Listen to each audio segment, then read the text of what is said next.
Charles IV, King of Bohemia and Holy Roman Emperor, had a long and successful reign. The empire he ruled from Prague expanded, and his subjects lived in peace and prosperity.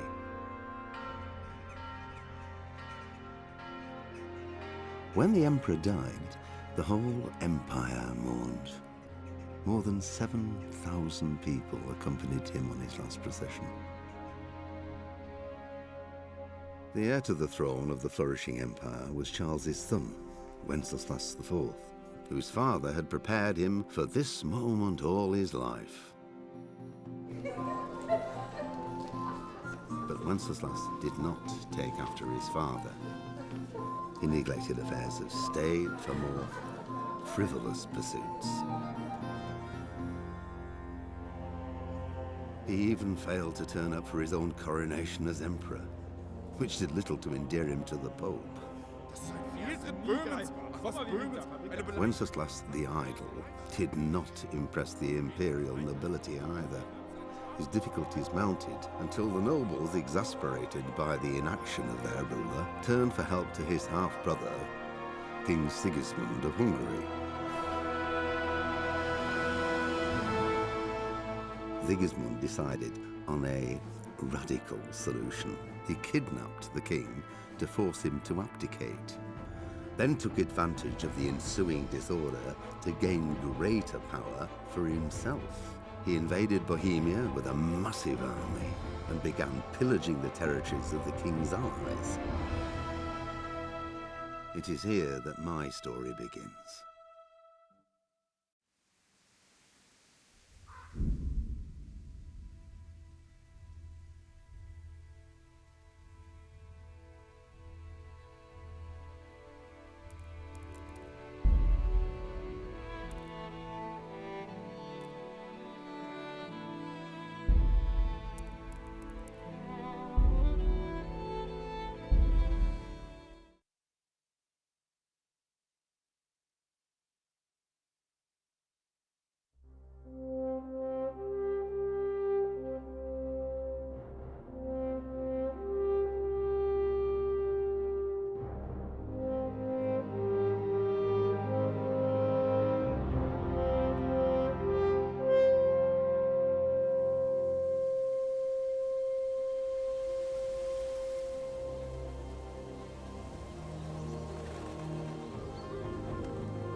God bless. Same to you.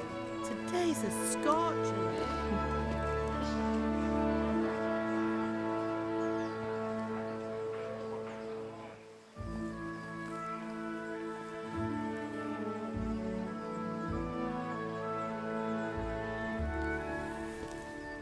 Well, husband, how goes it? Good. I should get it finished today. Where on earth is Henry? I need him to run some errands. He was still sleeping when I went out. At this hour? Blue-blooded idler. Well, it looks like he was out all evening. drinking like a lord. Go and get the lazy bones up then. Quick clout round the ear should do it. Mm-hmm.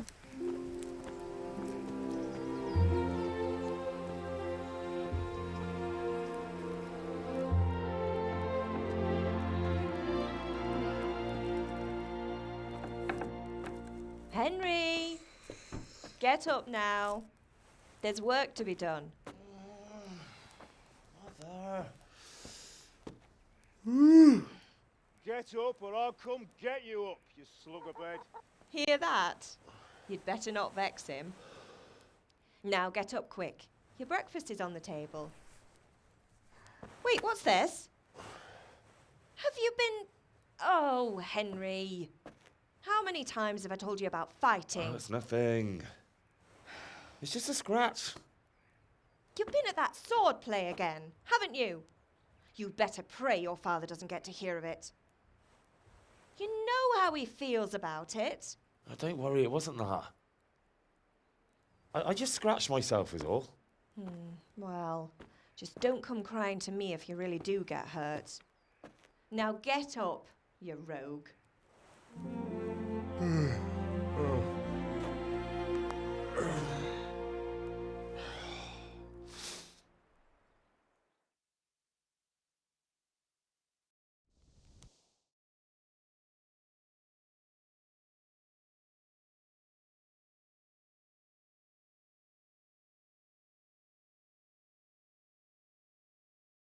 A fine state you're in this morning.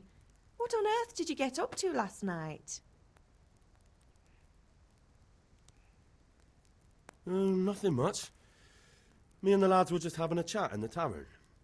Some wayfarer stopped by. He was telling us what's going on in the world and, well, I lost track of time. Well, I hope he didn't fill your head with nonsense. Well, I've got a feeling there's something you're not telling me. And it's connected with that scratch on your hand. And that suspicious-looking character with a sword who turned up in town recently.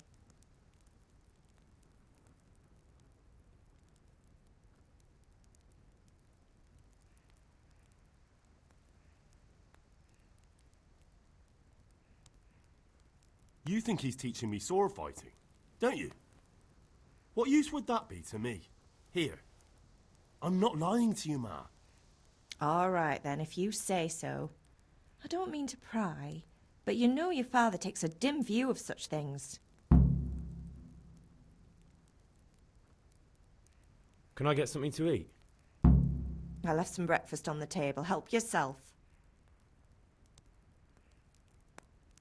Did Matthew and Fritz come looking for me?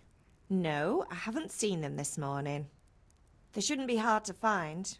They'll be hanging around a tavern somewhere, as usual.